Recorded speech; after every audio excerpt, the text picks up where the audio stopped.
The Yellow Face. Part 1. Sherlock Holmes did not like aimless physical exercise, but one spring day I persuaded him to go for a walk with me in the park. We walked for 2 hours, and it was almost 5 when we returned to Baker Street. "I beg your pardon, sir," said our page boy as we entered. "there was a man waiting for you. He was a very restless gentleman. He walked all around the room saying, 'Isn't Mr. Holmes going to return?' Finally he left." You see, Holmes said to me. I needed a case, and now I have lost this one because we went for a walk in the park. Hello? That's not your pipe on the table?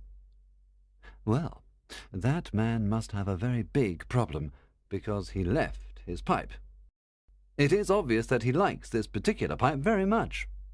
"How do you know that he likes it very much?" I asked. Well, Explained Holmes, I think this pipe costs around 7 6 pence. Now, look, it has been mended twice with silver bands that probably cost more than the pipe itself. So this man must like his pipe very much, if he prefers to mend it instead of buying a new one with the same money. Just then, as Holmes was talking, we heard someone walking up the stairs, and then a man walked into the room without knocking. "I beg your pardon," Said the man. "I should have knocked, but I am very upset, and I need help." The man then took off his hat and sat down on a chair. "My dear Mr. Grant Munro," Began Holmes. Our visitor jumped from his chair. "What? He cried. You know my name?" "If you want to preserve your incognito," Said Holmes, smiling. "then you should not write your name on the inside of your hat, or else you should turn the inside of your hat away from the person whom you are addressing. Anyway, my friend and I have heard many strange secrets in this room, and we have had the fortune to help many people. Please tell us the facts of your case." "The facts are these, Mr. Holmes. He said. I have been married for 3 years, and my wife and I were very happy until last Monday. Suddenly, a barrier appeared between us, and she has become like a stranger to me. I want to know why. But, Mr. Holmes, I am sure that my wife loves me." Please let me have the facts, Mr. Munro. Said Holmes with some impatience. Effie, my wife, was a young widow, only 25 years old when I met her. Her name then was Mrs. Hebron. She went to America when she was very young and lived in the town of Atlanta, where she married a man called Hebron, who was a lawyer. They had one child, but there was a yellow fever epidemic there, and both her husband and child died of it. I have seen his death certificate. After this tragedy, she decided to leave America and come back to England to live with her aunt. I should also mention that her husband left her a large amount of money. This money was invested, and she can live very well with the income from it. She met me after 6 months in England. We fell in love with each other, and we married a few weeks afterwards. I am a hop merchant, and I too have a good income. We rented a nice house in the country near Norbury. There is an inn and 2 houses near our house, and a single cottage across the field in front of our house. Until this recent incident, my wife and I lived very happily there. There is one more thing I should tell you. When we married, my wife put all her money in my name.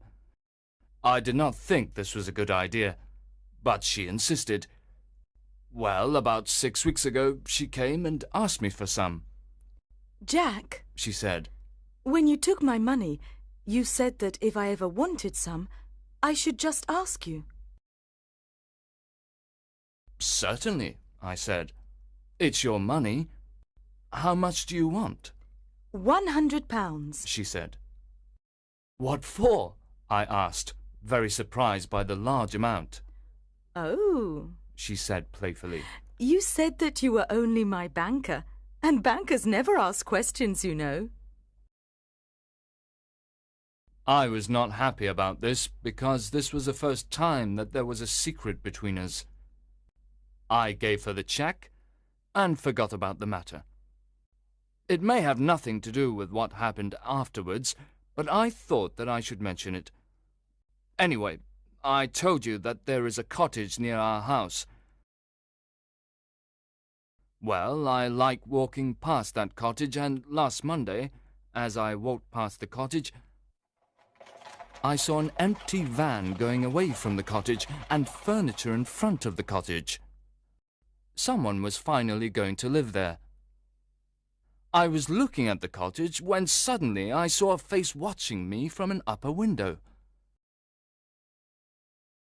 There was something strange about the face, Mr. Holmes, that frightened me. I was not very near, but there was something unnatural and inhuman about the face. It was yellow and rigid. I walked closer to the house, but the face suddenly disappeared. Then I went to the door and knocked. A tall woman answered the door. I told her that I was her neighbour and asked her if she needed any help. If we need any help, we'll call you, She said, and shut the door in my face. That night I did not tell my wife about the strange face and the rude woman, but I did tell her that people were now living in the cottage.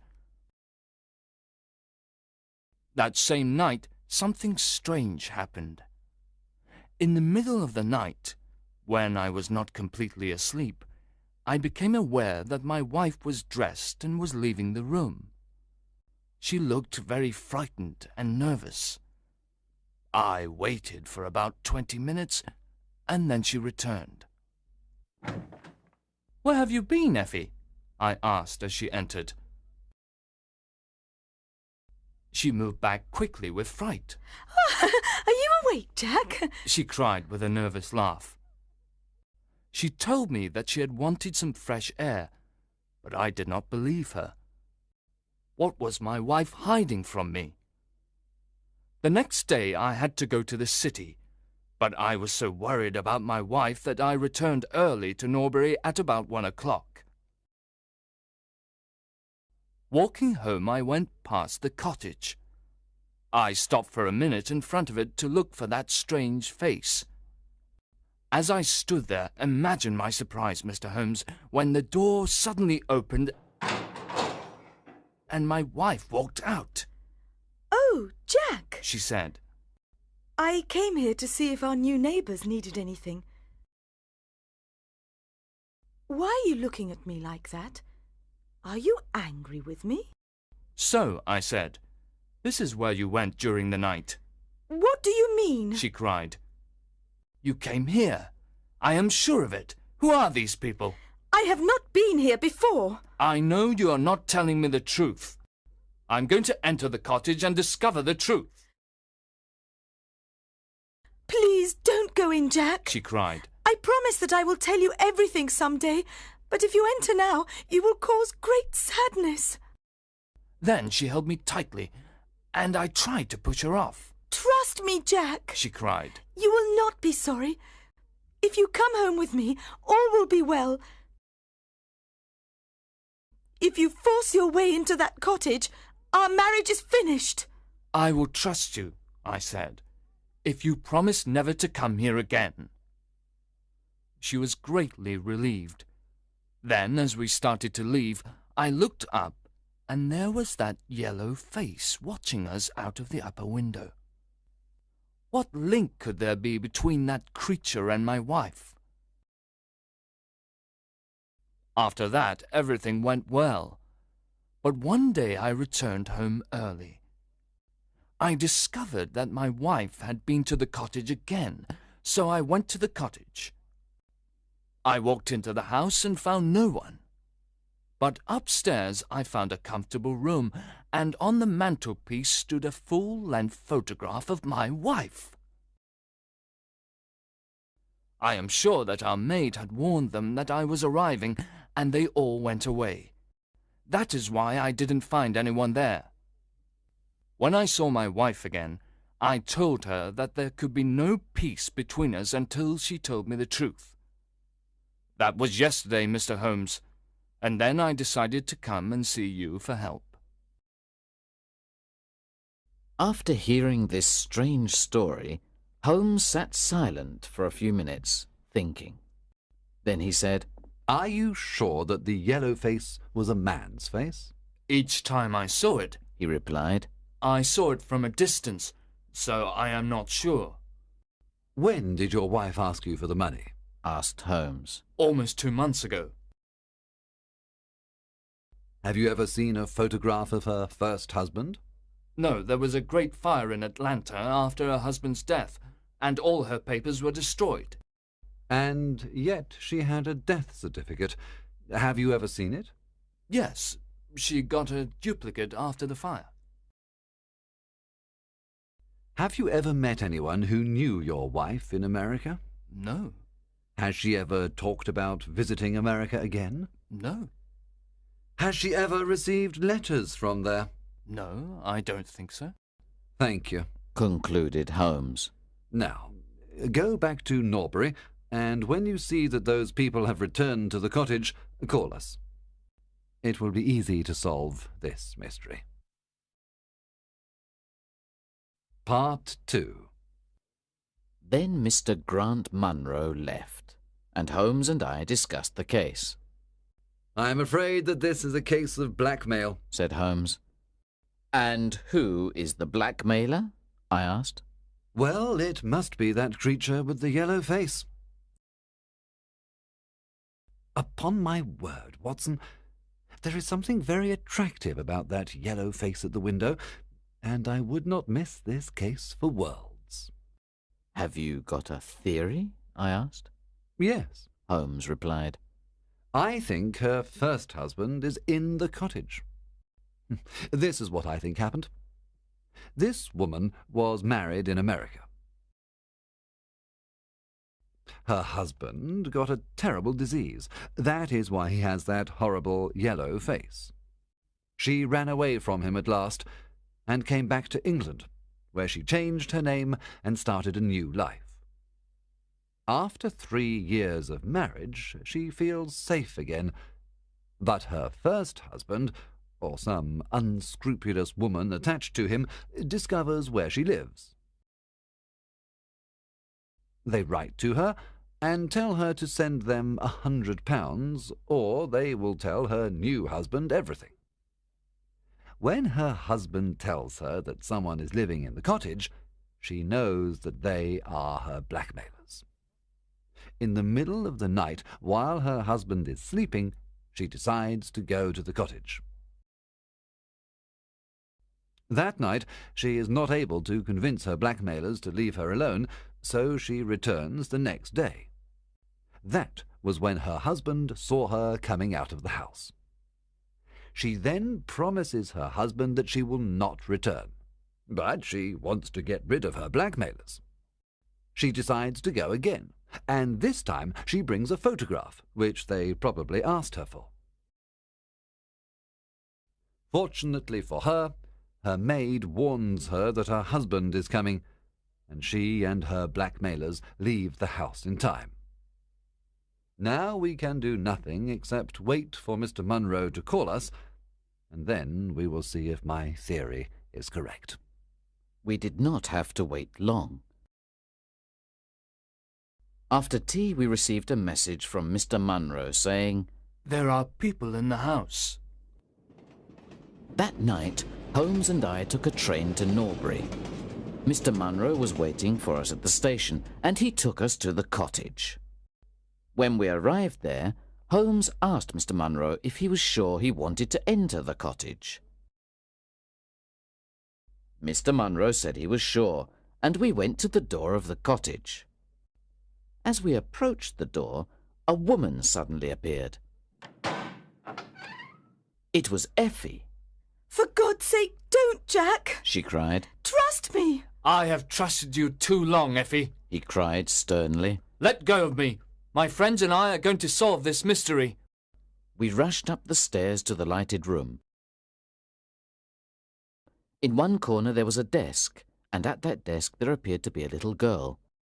Her face was turned away from us when we entered the room, but we could see she was wearing a red dress and long white gloves. She turned around to us, and I gave a cry of surprise and horror. Her face was the strangest yellow colour, and it had absolutely no expression.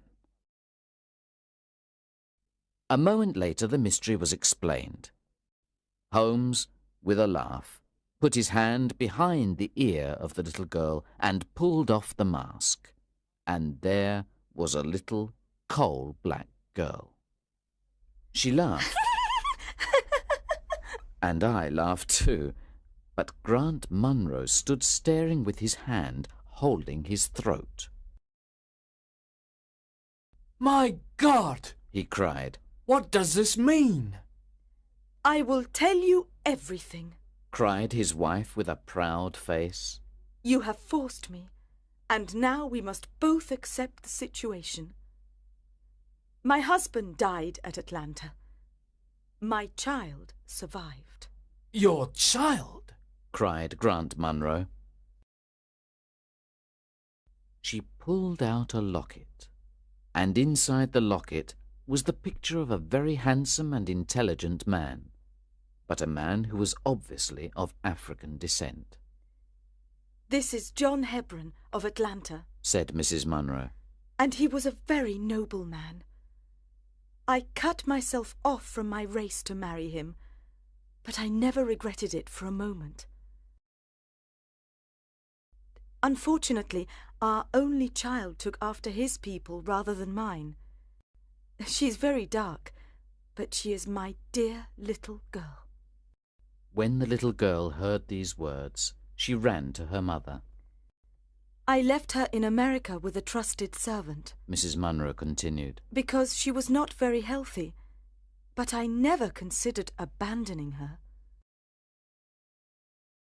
When I met you by chance and learned to love you, I was afraid to tell you about my child. I was afraid to lose you. I kept her existence a secret from you for 3 years. But finally I had to see my little girl. I sent the servant £100 and told her to come to this cottage. I took every possible precaution so that there would not be gossip about a little black girl. That is why she wore that yellow mask. You told me about her arrival in the cottage, and that night I had to see her, and that was the beginning of my troubles. And now, tonight, you know everything. What are you going to do about me and my child? Mr. Grant Munro did not say anything for 2 minutes, and his answer was one of which I love to think. He lifted the little child, kissed her, and with the little girl in his arms, he gave his other hand to his wife. We can talk it over more comfortably at home, he said. I am not a very good man, Effie, but I think that I am better than you thought. We all left the cottage together, and then Holmes and I returned to London. We did not say another word about the case until late that night at Holmes's house in Baker Street, just before Holmes went to bed. Watson, he said, if you should ever think that I am becoming too confident in my powers, or that I am not working hard enough on a particular case, please whisper Norbury in my ear, and I will be infinitely obliged to you.